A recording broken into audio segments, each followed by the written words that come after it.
asalaamaaleykum mbokku téléspectateur Amine TV Dakar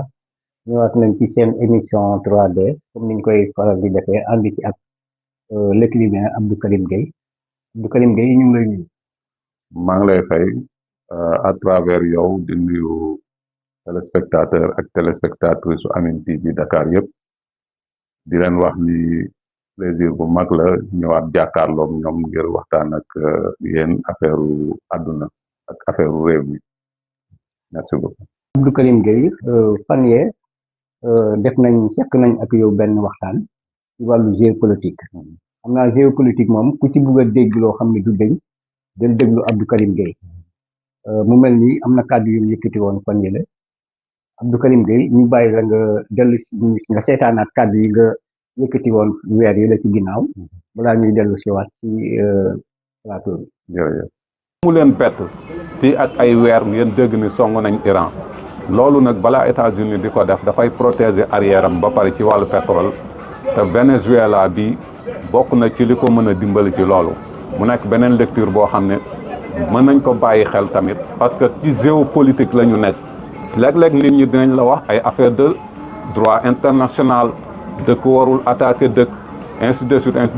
mais c'est mal connaître l'idéologie occidentale. L'expansionnisme des Américains ñi nga xam ni ñoom ils ont toujours fondé leur puissance ci dem noot beneen dëkk imposer ko loi du plus fort lépp lu ñu fa bëgg a def ñu def ko. Trump nag ñëpp xam nañ ni businessman la koppar xaalis moo ko intéressé te comme mooy le président du pays le plus puissant du monde ci puissance boobu lay basé wu pour li nga xam ni mën na ko dugal ci Amérique ci wàllu xaalis mu def ko. je crois que buñ ko seetaanee dina ko atteindre. ku déggandoo Abdou Karim Gueye la Abdou Karim Gueye yow kàddu yi bi nga koy yëkkati loo gisoon la wala parce que ni nga ko waxee woon exactement noonu la mbir yi doxee. waaw xam nga liñ naan xam nit ki xam jikko ma ko gën États-Unis comme ni ma la ko waxee puissance expansionnisme la boo xam ni bi ñu ko xamee ba tey xam nañ ni dooleem ak kàttan bi mu yor yëpp ci nootaange la ko amee États-Unis seen lépp programme la maanaam du ñu xëy rek def loo xam ni danaan weng dañ koy waajal bind ko théoriser ko pendant des années nag mën na dem mën nga ko commencer ci régime bi mu yeggee ci régime bële bi may wax ni bu mu leen bett fii ak ñetti weer ñu song Iran dama xamoon ni ñoom bu ñu tegee benn acte dafa am luñ ci namm ci kanam xam nga c'était suite à l'enlèvement de Nicolás Maduro pour Venezuela Venezuela dañ la wax ni ñoom ñoo yor 17% réserve mondiale bu pétrole ci àdduna bi te pétrole mooy moteur économie États-Unis te crise bi am tey nii bi mu amee dégg nga première mesure bi am mooy fermeture détroit d'Ormuz bi nga xam ne 30% pétrole mondial bi commerce bi fa lay jaar. ñeneen ci ñëw. gis nga ko. guerre bi tàkk na Iran première mesure bi mu jël mooy tëj détroit d'Ormuz léegi boo defee parallélisme bi nga def lien bi dénominateur commun bi ñëw foofu mooy pétrole. parce que détroit d'Ormuz bu ñu ko tëjee impact bi muy am mooy que ni pétrole bi dootul génn te bu génnul économie àdduna day sooxe ñoom léegi seen yoon nekku ci parce que am nañ arrière cour boo xam ne tey mën nañ fa jënd parce que bi ñu yóbboo Nicolas Maduro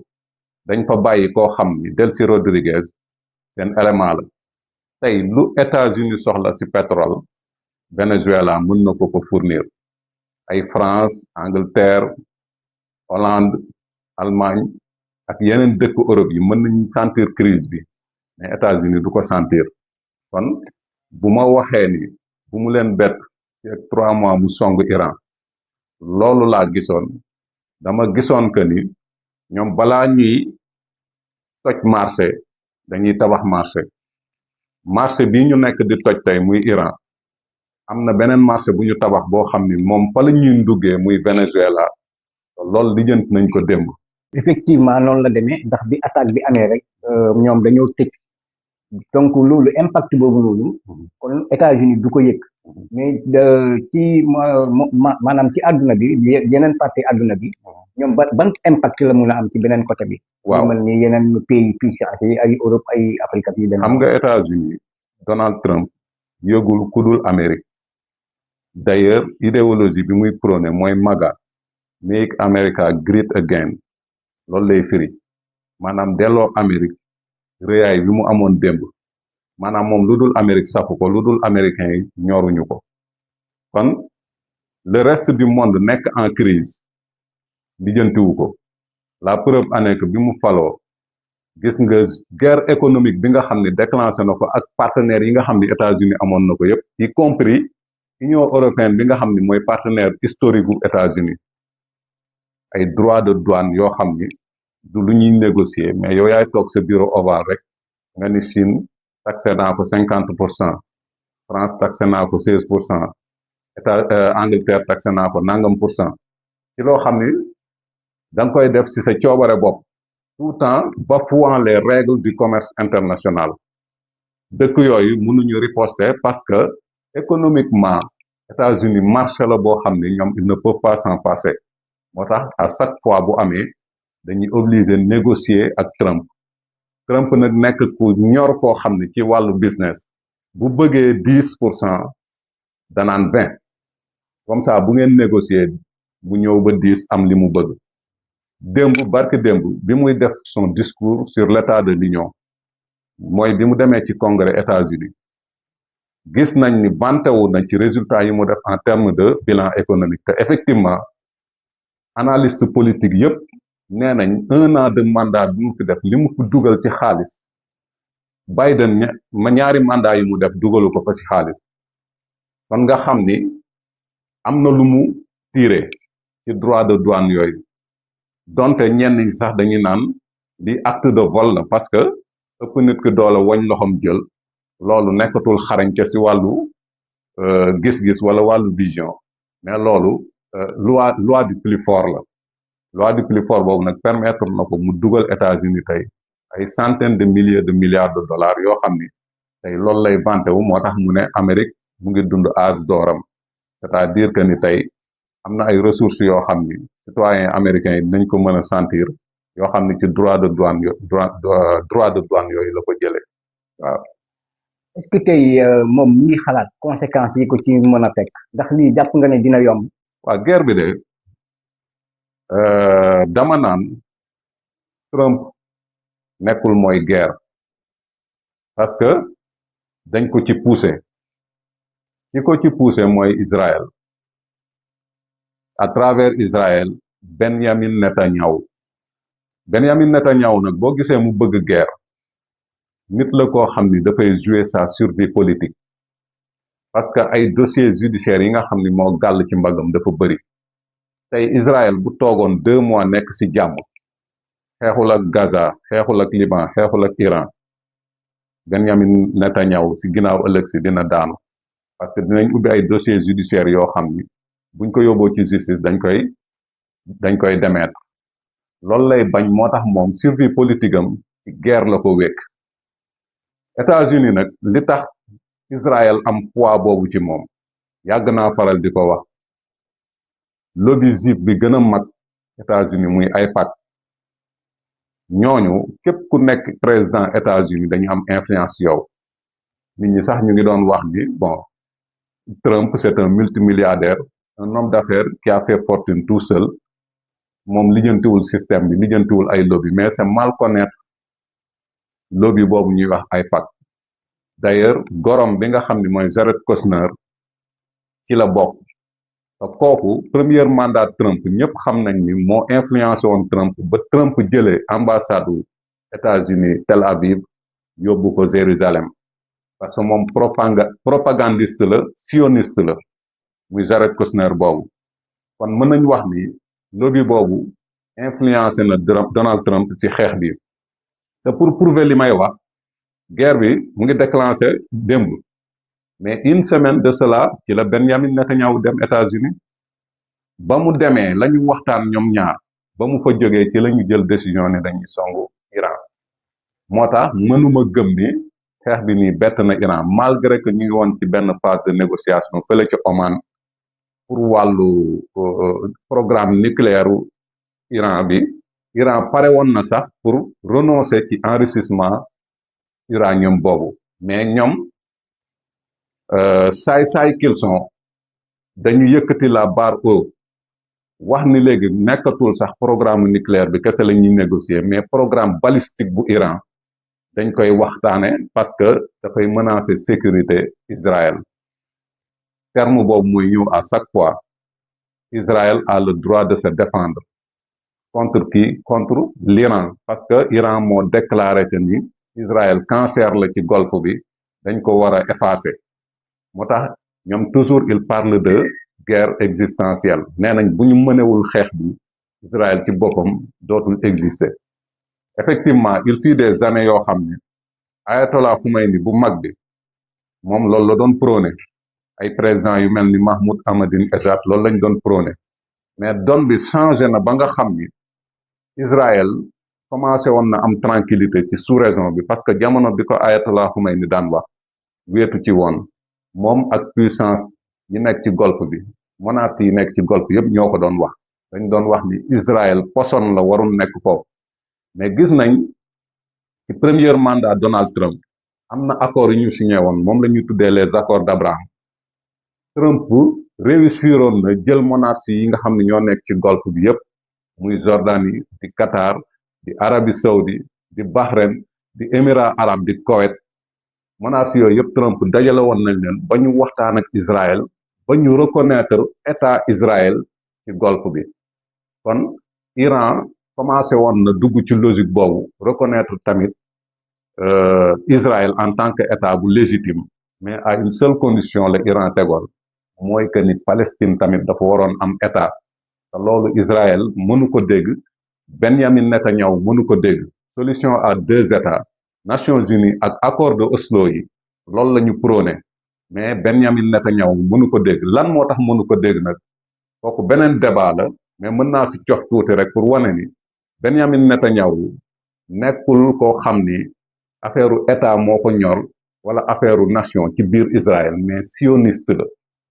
bu ñu la waxee sionisme nag mooy contraire u l'islam moom ennemi viscéral bu islam la da koy nëbb nag à travers politique bu muy def mais papam bi nga xam ne ci guerru 6 jours yi la dee papam boobu moo doon wax ni Israël bi ñu bëgg a tabax mooy la grande Israël le grand Israël du moins mu ngi commencé ci rive du Jourdain mais mu ngi yem ci Kaaba gi kon gis nga ambition kooku ambition boobu bàyyam amoon nag moom Benjamin Netanyahu moom la am moom la juif yi nga xam ne ñoo gën a radical biir Israël am parce que jàpp nañ ni suufu màkk seen suuf la woon sax ci la bokk parce que jàpp nañ ni Médina li nga xam ni yonente bi ba muy dem foofu te mu tuddoon Yasriba juif yañ fa fekkoon muy Bani Xaynuxa ñoom dañ jàpp ni ñooñ ñooy seen maam dañ leen génne woon ci seen suuf te bu ñuy récupérer suuf si loolu yëpp la ñu war a récupérer parce que dañ jàpp ni mooy la terre promise bi nga xam ni yàlla dig na leen ko sionistes yi nga wax loolu maanaam ñooy ennemi islam wax nga ko sànq ñoom li ñuy xeex lépp mooy islam te ñu gis ne bu njëkk minorité li nekkoon ay jullit ci àdduna bi bëriwuloon actuellement nii toll nañ ci ay milliards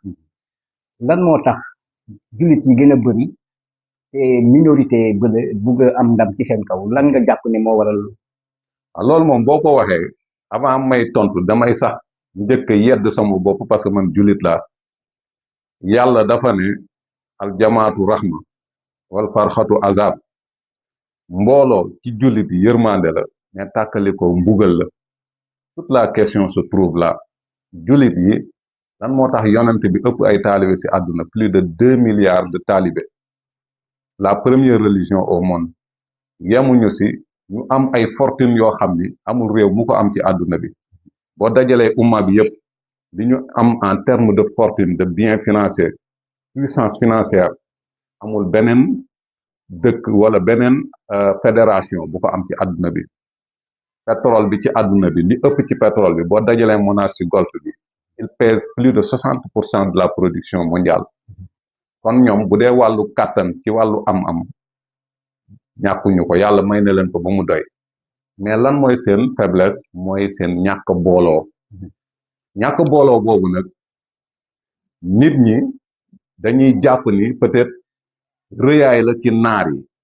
mais problème mu vision politique la parce que tey je me dis que ni Occident c'est-à-dire Europe ak États-Unis ci yoon en principe bu ñu doon jubóol dëkk bu amoon dëkk boo xam ne war nañu mën a jubóog moom ci Moyen-Orient je me dis que ni jubóog Iran wala jubóog Syrie wala jubóog Irak wala jubóog Palestine moo doon gën a yomb sax ci ñoom que ñu jubóog ay Koweït Bahreïn ak yooyu xam nga lu tax je m'explique du ñoom Occident lu ñuy woote démocratie ñu ngi koy bâtir autour d'une république d'Iran ngay dégg république de Syrie ngay dégg république d'Irak ngay dégg kon en termes de valeur démocratique dëkk yooyu ñoo gën a jege Occident mais lan moo tax ñu noonu dëkk yooyu nga xam ni se proclame comme étant des républiques ñu gën a neexoo ak royauté yi c'est-à-dire monarchie yi lenn kese la mooy intérêt la parce que xam nañ ni royaume fu mu am da ngay noot population bi benn baat moo koy jub te buur bi moo koy def buur boobu boo ko dugalee ci sa poos loo bëgg ci moom da nga koy am base militaire yi nga xam ni ñoo nekk ci golfe bi yépp ci royaume yi la nekk te base militaire yooyu doo ma ne c'est pour protéger les populations non c'est pour protéger les royaumes les monarchies sécurité roi d'Arabie Saoudite États-Unis moo ko yor sécurité buuru Émirat États-Unis moo ko yor sécurité Bahreïn États-Unis moo ko yor lan moo tax États-Unis di protéger royaume yooyu intérêt bi mu am ci ñoom moo tax saa yu Trump bëggee xaalis bu fa demee voyage ñu signal ko nangami milliards de dollars commandé nangami Boeing ainsi tout le temps ñu leen di neexal di leen bégal parce que seen nguur la ñuy sàmm buñ ko sàmmul li dal Iran ba ñu defee révolution bi jële fa Shah d'Iran bi li dal Syrie ba ñu defee révolution bi ba Pape Bachar al-Assad Hafez al-Assad ñëw fa li dal Irak ba ñu defee révolution bi ba Saddam ñëw fa mooy dal yeneen monarchie yooyu loolu la ñuy bañ moo tax boo xoolee ñi gën a noonu Iran du tubaab yi de mais monarchie yooyu la moo tax la preuve loo ci gis tey di ko États-Unis songee moom il ne cherche pas à aller loin dafa jël ay bombam rek di sànni Bahreïn Koweït Arabie Saoudite Émirats ainsi de suite c'est tout à fait normal. vraiment doy na waar muy événement boo xam ne képp kuy jullit rek métti na la mais yaa ngi xalaat am na seen benn lobby bu ko wax fan yële recoloniser waat adduna bi loolu jàpp nga ne mun na nekkat maanaam comme adduna bi bu njëkk dañ ko coloniser woon fii lii di xeeñ nii jàpp nga ne loolu bés dina ñëw ba ñu recoloniser waat adduna bi maanaam redessiner comme ni nga koy faral di waxee redessiner waat yaa ngi koy xalaat redessiner la carte du monde waaw effectivement ci logique boobu lañ nekk xam nga dama waxoon ni dëkk tubaab yi lépp lu ñu def rek dañ koy programmer États-Unis bi nga xam ni moom mooy cheval de bataille bu système capitaliste dañu am ñaari penseurs yu mag yoo xam ni dañu waxoon wax boo xam ni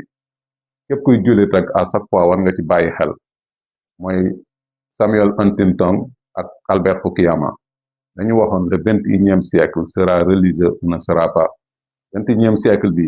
diine moo koy yilif wala siècle bi du nekk bu ñu waxee lool nag yow miy jullit di nga ne ah kon nag sama 21e siècle l'islam moo koy diriger ñoom seen 21e siècle christianisme moo koy diriger ñeneen ñi seen 21e siècle judaïsme moo koy diriger mais ñoom gisewuñu ko noonu ñoom diine bi ñu gis ni mooy yi def 21e siècle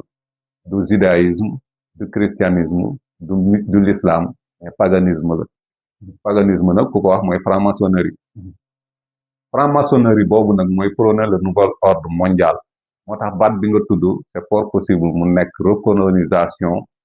du monde wala du tiers monde c'est fort possible te effectivement boo gisee attitude bi Donald Trump am tey ci logique boobu la nekk tey noot na Venezuela mu ngi waaj a noot Iran bu paree ci Iran kañ la jëm certainement Cuba bi nga xam ne def nañ ko blocus ba temps yëpp mu ngi am ay problème énergie kon c'est fort possible ñu dugaat ci logique wu la loi du plus fort la loi de la jungle bi nga xam ne ko ëpp sa morom doole duma ko waaw loolu moom nekk nañ ci dynamique boobu déjà fan lay mujjee loolu avenir bi moo ñu koy wax mais li nekk ci seen xol ak seen xalaat je suis sûr et certain que ni même les pays européens muy France ak yooyu bu ñu mënoon ñëwaat Afrique jaay leen doole teguwaat seen kaw exploiter leen dinañ ko def parce que dañu am ay besoins en termes de richesse de ressources naturelles tey yaa ngi dégg problème terres rares yi muy matière yooyu nga xam ni lépp lu jëm ci wàllu technologie wàllu portable yeeg wàllu numérique intelligence artificielle terres rares yooyu dafa nekk matière boo xam c'est incontournable dëkk yi ko am ci àdduna bi bariwul dafa nekk loo xam ne tey boo ko téyewul dañ lay raw ci course boobu moo tax loolu c'est fort possible recolonisation am parce que àdduna bi foofu la toll tey chaque jour da nga koy dégg ñu koy dénoncer le droit international n'existe plus moo tax Israël lu ko neex lay def Gaza États-Unis lu ko neex lay def keneen lu ko neex lay def feneen bu yàggee nag dina am yeneen puissance yu leen ci fekk si muy Chine bu ko neexee ëllëg mu xëy annexé Taïwan Russie bu ko neexee mu xëy dootul yem ci Donbass mu jël Ukraine yépp keneen def noonu ñu delluwaat cosaan te su boobaa musiba la ci àdduna bi musiba la ci àdduna bi Afrique moom boo doon wax position am comme ni démb li amoon démb mooy amaat rek ñoom toog di seetaan rek ñoom seen position lan lay doon Afrique moom man dama ne bu doon film la àdduna bi ñun ñooy les figurants ñun nous n'avons pas notre mot à dire parce que dañuy subir contexte international géopolitique international balaa nga ci am baat day fekk nga peser soit nga peser militairement wala nga peser économiquement te ñaar yooyu du ci lenn Afrique amul poids ci diplomatie wala relation internationale day subir rek ay observateur lañu lii tax mu deñ nag lenn rek la mooy unité te Union africaine moom xaw ma mën na réaliser wu un jour mais en l'état actuel des choses ak africain ni mu bëggee nguur africain ni mu bañee booloo gëw ma ni dinañ mën a def unité boobu ba nga xam ne parce que bu ñu defoon unité boobu en termes de marché kenn du ñu ëpp puissance en termes de ressources naturelles kenn du ñu ëpp puissance en termes de ressources financières tamit kenn du ñu ëpp puissance mais comme nanguwuñu booloo ñu nekk ay béy yoo xam ni dañu tasaaroo bukki bu jot rek lekk gaynde bu jot lekk loolu mooy suñu sort fu mu nekk nii ba balaa ñu siy conscient ba balaa ñuy jéem a tamit dajaloo suñu bopp pour mën a am poids géopolitique international Ibrahima Traoré ba dimanche mooy président Burkina Faso ñaawlu na li xew ni déclaré ko comme acte de terrorisme joxe am ambassadeur États-Unis seen départ immédiat sans délai sans condition ci seen dëkk ba loolu ban gis-gis nga am ci déclaration boobu mu def yaa ngi koy xaar ci yeneen pays africain wala venant de lui du lu ma bett quoi parce que kooku moom doonay Thomas Sankara la révolutionnaire la li mu def pour man du am njeexital mais symboliquement lu am solo la parce que néew kàttan teewul nit am jom man li mu def dama koy saluer te bu ma sañoon 52 états yi nekk Afrique yëpp def la même déclaration parce que droit international buñ koy protéger je crois que c'est plus à l'avantage des pays africains que les autres pays parce que ñun ñoo gën a néew doole ci àdduna bi kon droit international ñun la gën a arrangé li Iran di dund tey bu fekkee jàll na ba ñu cautionné ko France am na puissance militaire boo xam ne bu xëyoon ci kaw Burkina Faso dominer ko ci benn jour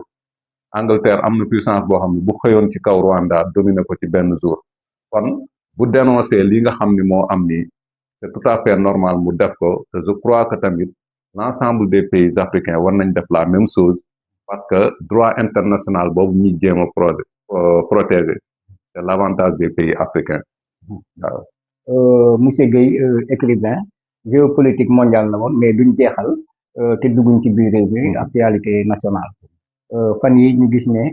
président de la république mu ngi def ay invitation ndogu fële ca palais ba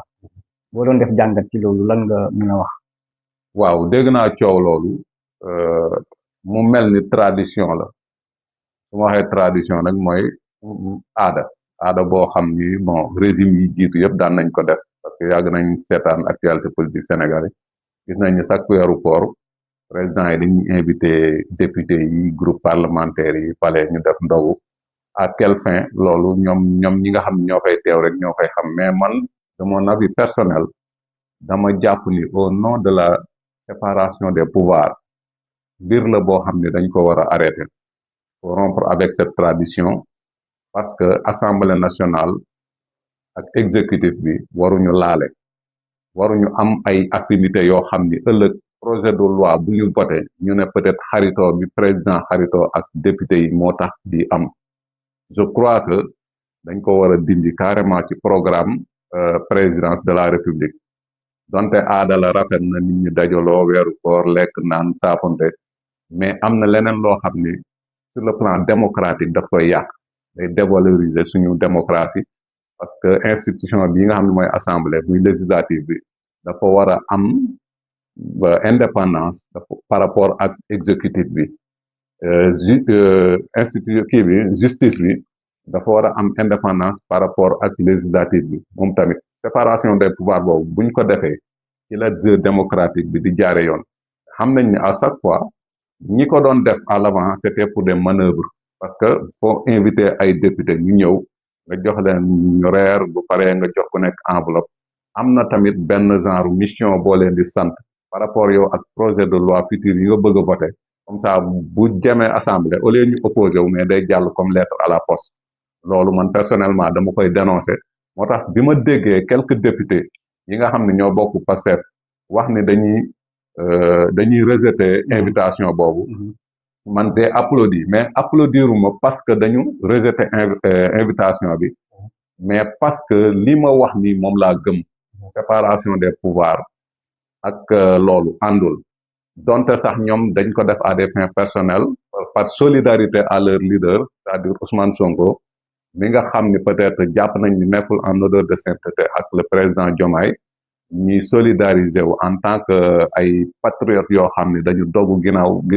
dogu ci ginnaaw Ousmane Sonko mais man fi ma koy rafetloo mooy explication bi ma joxe léegi dama gëm ni assemblée institution la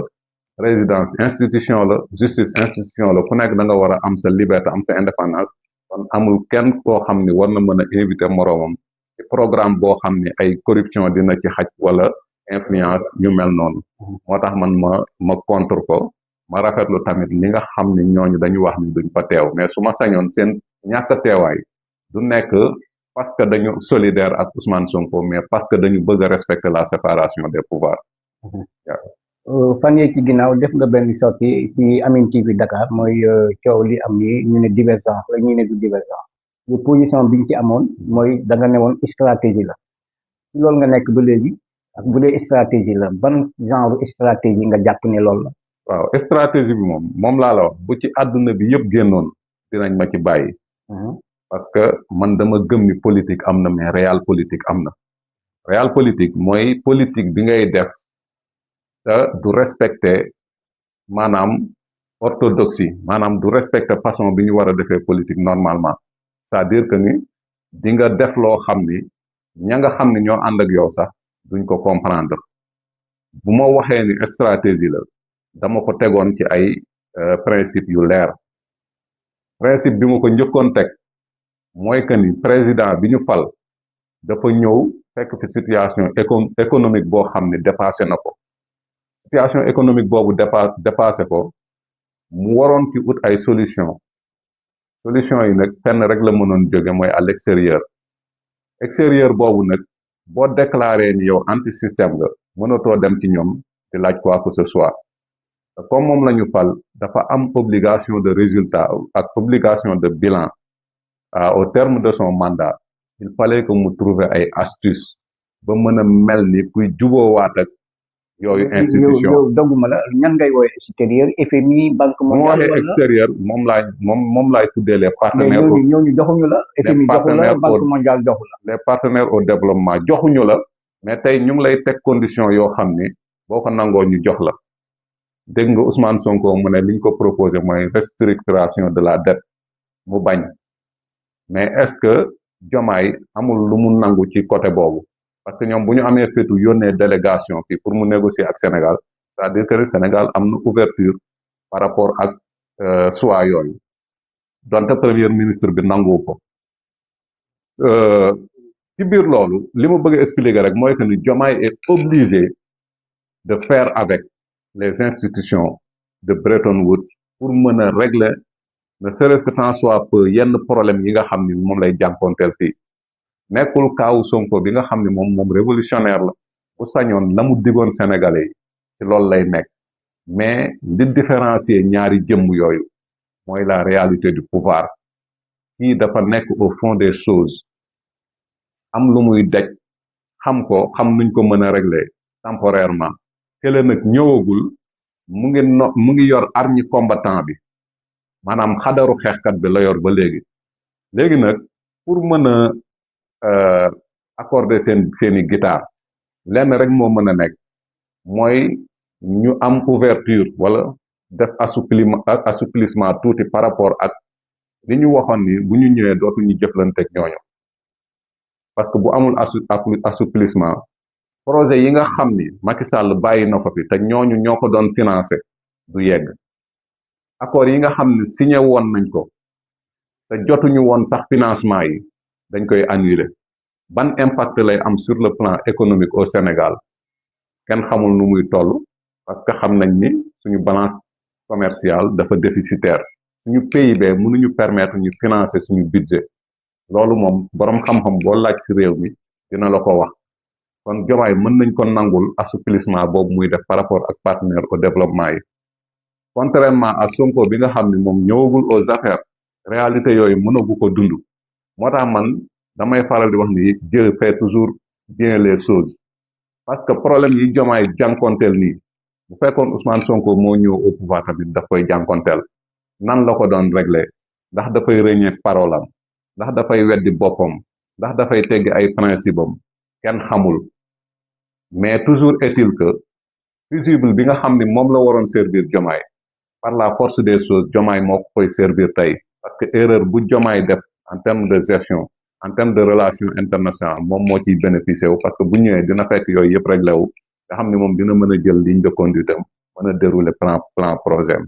mais li nga wax ni côté international xeex bi maanaam ay stratégie la ñuy teg pour comme ni nga ko waxee FMI banque mondiale ak yu demee noonu mais bu ñu demee ci biir réew mi national ñi nga doon àndal démb di xeex ñu directeur yeeg say nitu démb lii di xew ni yaa ngi leen di dàq ak yi xew kenn gis nañ lii di xew actuellement ni yow boo doon def jàngat ci loolu mënul nekk stratégie parce que mënoo xeex ak nit ki démb tey nga xëy dàq ko di ànd ak ki la doon xeex démb loolu tamit ci stratégie bi lay bokk waaw ni mu ciy bokkee mooy que ni ñoom ci seen bopp dañ déclaré woon ni Pastef mooy doon opposition Pastef loolu la ñu waxoon bu ñu nee Pastef mooy doon opposition Pastef mënuñu xajal ci opposition bi keneen kon il fallait que ñi nga xam ni naturellement ñoo waroon nekk opposant ñu éliminer leen de facto te effectivement ku mën a am lecture ci situation politique bu Sénégal tey déggatoo Barthélémy Dias déggatoo Thierno Alassane Sall déggatoo Bougane Gueye Dany lu tax c'est parce que coow li entre Sonko ak Diomaye la ils ont réussi le pari de dégager wala d'éclipser les autres opposants kon nan lañ ko réussir mooy à travers coalition boobu ñu créé même su fekkee coalition la boo xam ne gëmuñu ko créé nañ ko ña nga xam ne ñoo waroon dingat ñëpp ñu ngi daw di ñëw te ku daw ñëw boo làkkatoo di dundee yaakaar que ni suba mën nañ la nommer par décret dootoo di nga dootoo critiquer da ngay noppi moo tax gis nga tekkaaral bi am au niveau national ci politique bi actuellement man de yàgg naa suivre actualité politique Sénégal mais wax dëgg yàlla gëj naa ko gis politique boo xam ni opposants yi gën a mag kenn waxatul ay Idrissa Seck déggoo leen ay Thierno Alassane Sall ay Bougane déggoo ci kenn mu wóor la ni dañ leen dafa mel dañ leen suul loolu stratégie moo ko réussir te stratégie bi du dara lu dul li ñuy wax ni créé nañ coalition boo xam ni gëmloo nañ nit ñi président bi ëllëg dafay concurrencer en 2029 ku nekk di jéem a defar sa boor di daw di ñëw jàpp ni ëllëg di nga mën a am poste ci biir coalition boobu moo tax kon théorie stratégie bi nee naa la bu ci ñëpp doon génn man maa ciy des parce que man lu ma gëm la. waaw mais théorie stratégie bi ngay wax ni téye coalition bi maanaam mu ngi mel ni sàmm bi ñëw ci gétt gi téye sëll yi pour mën a rakk ci meew bi noonu laa jàppee sa wax ji nga wax ci côté coalition bi mais directeur généraux yi ku mel ni Bassirou Kébé ak ñi nga xam ne nii ñoom ñoo la doon xeexal démb tey nga xëy di dàq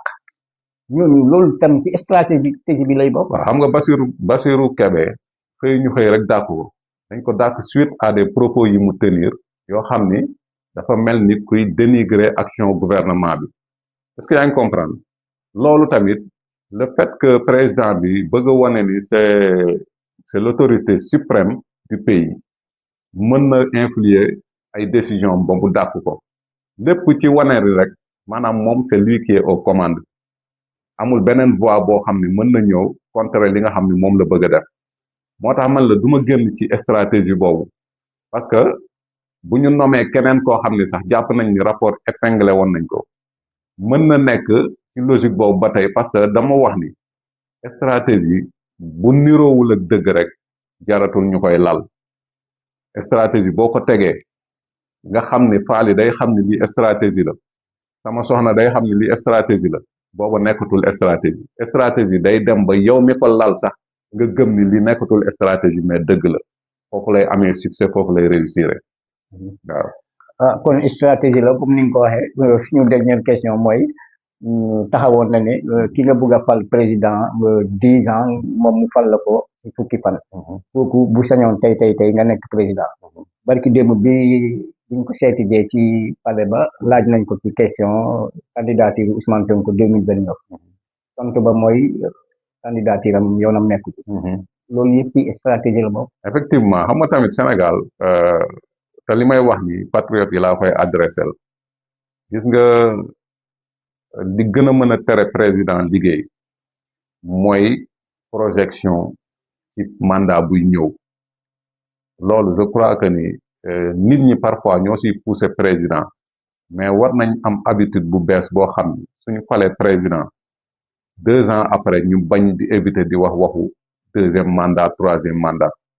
loolu dafa bokk ci luy yàq liggéey parce que bu amee rek dafay jur ay calcul yoo xam ni président bi dootul nekk ci timingu liggéey mais timingu nan lay def ba am beneen mandat moo tax ni mu tontoo noonu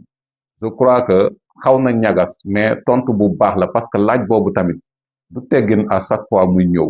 nit koo xam ne fal nañ ko mu ngi ci programme mu ngi liggéey kooku waruñu ko maanaam balaa nga ne naam ne fa man je ne suis pas d'accord patriote yi di soulever à chaque fois question boobu parce que man dama gëm ni boo falee nit da nga koy bàyyi mu liggéey mais reproche bi may def patriote yi mooy que ni dañuy immiscé wu trop ci gestion des affaires mel ni dafa am benn droit de regard boo xam ni dañ koy teg soit ci kaw Ousmane Sonko soit ci kaw Bassirou Diomaye Faye te même Ousmane Sonko en personne commencé na déplorer loolu parce que sentir na ni benn genre indiscipline de parti mu ngi judd boo xam ni décision bu état bi jël rek militants yi ki gën a tuuti sax day am son mot à dire ça ne se passe pas comme ça parce que bu ñu nee l'état c'est le pouvoir du peuple par le peuple et pour le peuple c'est-à-dire peuple bi moo jël kàttanam transféré ko ci benn nit kooku nag war ko jëfee pour jëriñ peuple boobu tey mënoo fal nit ba pare di ko fakasal doo joxe bopp ba pare rocci làmmañ te gestion état mënul nekk gestion collégiale am na ku ko doon wax nee na fauteuil présidentiel du canapé effectivement du canapé ñaari nit waruñu fa toog benn nit moo fay toog di décider il faut que ñun patriote ñu nangu loolu nangul le fait que ni ñii ñoo nekk aux commandes nañ leen bàyyi ñu gérer réew mi bu demee ba ci cadre yoo xam ni comme tey li amoon muy benn waxtaan ak militant ñu organiser militants yi à travers réseaux sociaux yi di poser ay questions yoon cadre tu peux te libérer nga wax li la metti wax sa gis-gis ci parti bi mais république ak parti bokkul il faut que ñun ñu am éducation politique boobu tamit am benn genre retenue boo xam ne dinañ ko am respecter autorités yi que ce soit le président de la république que ce soit le premier ministre comme ça ñu mën a dérouler réew mi en toute tranquillité parce que bu fekkee ku nekk day joxe sa xalaat mel ni match de football boo xam ni 18 millions de Sénégalais yëpp ku nekk day bëgg a nekk entraîneur su boobaa bon mën nañ teg classement de mais xam naa duñu teg classement bi gën su boobaa boo gisee ñuy tànn sélectionneur national sur 18 millions de Sénégalais c'est pour que mu jël décision en toute quiétude te loolu tamit war na mën a refléter wu ci biir politique maa ngi ci ñaax patriote yi parce que gis naa ne am na ay dérives yu am yoo xam ne laisser aller bi daal bëri na critiques yi yomb na c'est des critiques faciles président warul def lii nangam yow yaay kan bay wax loolu yow ginnaaw bi nga jëlee sa carte ba sànni yàlla dogal li nga bëggoon am changement bi nga bëggoon am ki nga sànnil gañ ngalla bàyyi ko mu gérer pour man loolu situation bi laaj waaw. ñu fàttali ne Abdou Karim Gueye la woon écrivain lan mooy sa dernier kàddu ak lan ngay tàggatoo. waaw li may tàggatoo rek mooy delluwaat ci crise bi nga xam ne moo am à l'international di ñaan yàlla mu bañ a gudd bañ a yàgg parce que dafa nekk point bu central boo xam ni bu defee plus de 2 semaines wala 1 mois ñun fii ñu toog ci Sénégal dinañ ko yëg parce que comme ni ma ko waxee sànq commerce mondial bi dafa dépendre ci zone boobu te moteuru économie mondiale bi pétrole la ci biir loolu bu crise bi yàggee ñun dinañ yëg impact yi fii te Sénégal képp ku wax benn baat lay wax réew mi doxul réew mi neexul bu ci loolu naree yàqu mën na jur ay tension sociale yoo xam ni li ñu tabaxoon boobu ba léegi mën na màbb moo tax damay ñaan yàlla ay boobu bañ a gudd bañ a yàgg mu teel a fay ba nga xam ni dëkk yi ci àdduna bi yëpp dinañ jotaat seen sago ñu mën a liggéey relancer l'économie mondiale parce que sinon récession mooy am récession bu amee crise économique day am crise économique bu amee famine guerre violence lu ne ay troubles sociaux lu ne mën na am ci réew mi maanaam bouleversement lay doon ci àdduna bi loolu nag ñaanuñu yàlla mu am yàlla na ci yàlla def sotti ndox bu sedd ba nga xam ne guerre bi dina jeex ñu mën a jàll ci yeneen étape daal waaw maa ngi leen di remercier di leen sant di leen gërëm. mbégte la woon ñu jàkkaarloo ak Abdou Karim Gueye écrivain di ko jox dig daje ba beneen yoon incha allah ci seen Amine TV Dakar. Merci beaucoup.